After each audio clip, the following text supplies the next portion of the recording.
Welcome back everyone. Today we have another good one. Today we're going to be making some pepper steak, and we're going to need pepper steak and some bell peppers. If you like what you see here, be sure to subscribe, turn on that notification so you do not miss anything. So let's get into the video.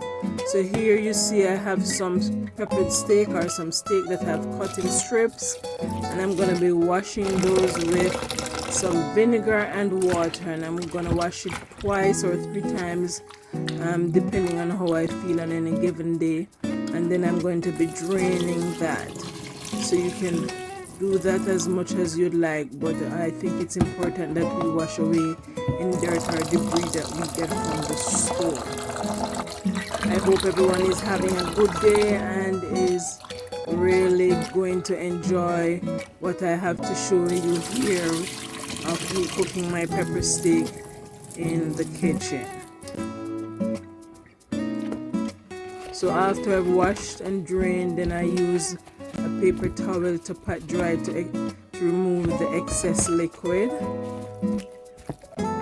before we start to seasoning. And there I am putting my green seasoning. You can check out my video. I have a video of me making that green seasoning, and then I'm going to pour on some powdered seasoning. You can use whichever one you like on your meat.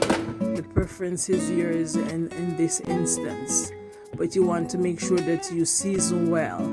And then you will need some browning, or you can use brown sugar and burn it. And there I have some Maggi seasoning as well.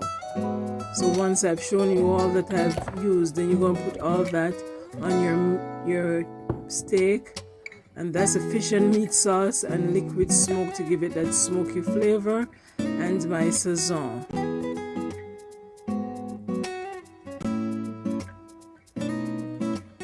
Remember to leave a comment also to let me know if you like what you see here, or if you want me to do any other special videos.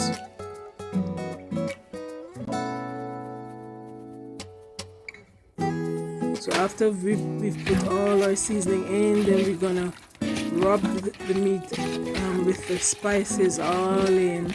Make sure you get it on every last piece, and then we're gonna cover it and marinate it overnight after we've put about a 1/4 teaspoon of browning. And you know you can double those seasonings as you increase the amount of meat you're using. I have about a pound of steak right there, and you see how my meat is glistening. And we're going to cover it and overnight it in the fridge. So welcome back everyone. In my skillet now I have medium heat. I have placed about a tablespoon of oil, and I'm going to be putting in my steak that we have let marinated overnight.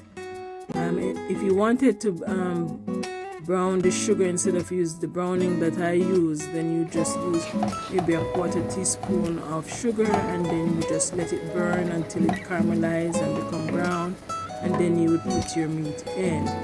So there you see I put all my meat in, and now you see that brown color coming through. And we're just going to continue this motion. You need some hot water to continue to cook your meat, or you can use some type of broth, beef, chicken, whichever one you desire, vegetable broth. I'm just using good old boiling water, and so I just keep that on flame on very low heat to continue to replenish as it dries out.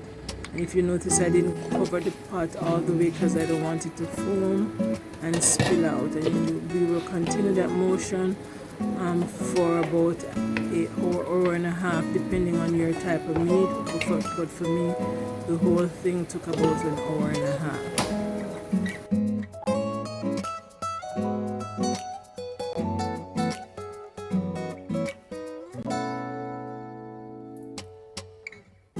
So this is about halfway through. I'm checking to see how much more I need to cook it, and from you can see there it wasn't cooked, so I continued to add more water. And so while that's going, we're going to start to prepare our fresh herbs to put in our meat once it's cooked or almost cooked. So I'm cutting up about a half of an onion. You can use more, you can use less. It's all up to you and how you like to cook your meat.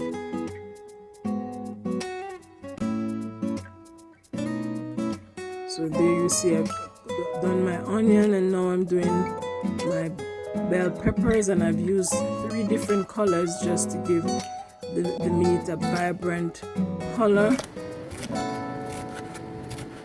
And we're just cutting these in strips.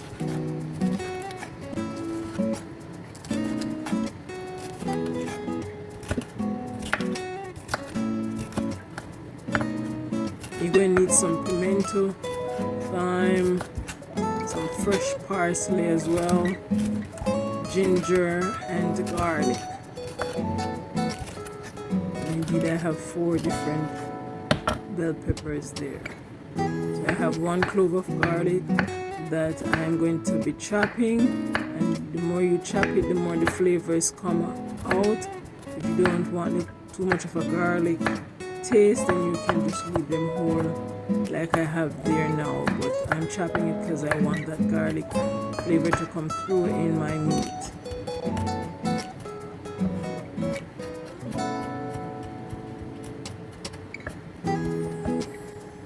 So once that's done, then I move over to my ginger, and that's just a small piece of ginger just to give it that fresh, cool taste, and for it to gel with all the other spices and herbs that will add to our meat. So once we're done cutting up those, then we go back and check on our beef that we had added the last water to, and it seems to have cooked here. You see I'm testing it again, and that one didn't want to be tested, so we'll get another one. And as you can see, it cut right through and it looks all done, like we're ready to go now with our herbs and spices once again. And I'm just showing you it for a second time there. So there you know it's all cooked and ready to be seasoned. So there I'm adding my parsley, garlic, onion, ginger, some pimento seeds, and then we're just gonna cook that in some for about 3 to 5 minutes.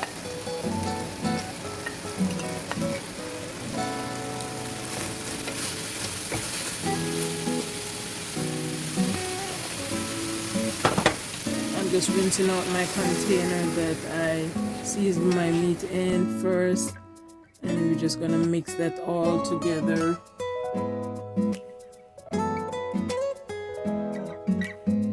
So now I'm going to add all those powdered seasonings that we used to seasoning the meat to marinate it overnight. So you can just use whatever seasoning you so desire here. And there you see I'm putting my fish and meat sauce again.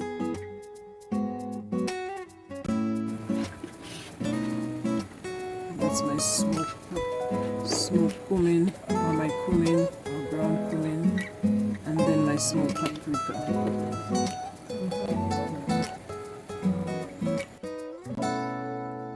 And black pepper. That's my Maggi seasoning right there. And once you have those in, then you just mix it all in, so make sure it gets into your meat, and to get back that nice flavor that you so desire. And I've added a little bit of water there just to make the sauce, and I don't like too much of a thick sauce.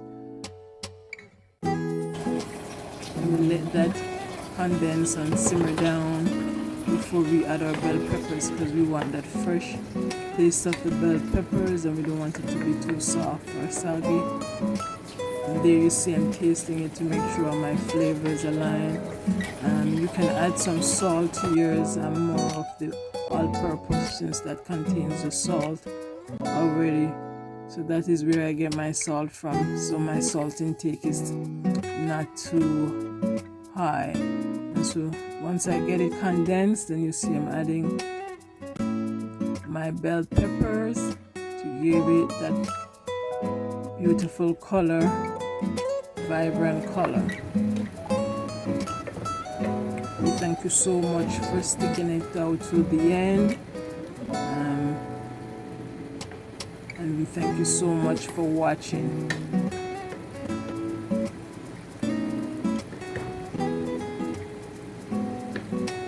Remember to turn on that notification and to subscribe if you haven't done so yet. And there you see the finished product and how I plated it for my dinner. So thank you very much, and we'll see you in the next video. Bye.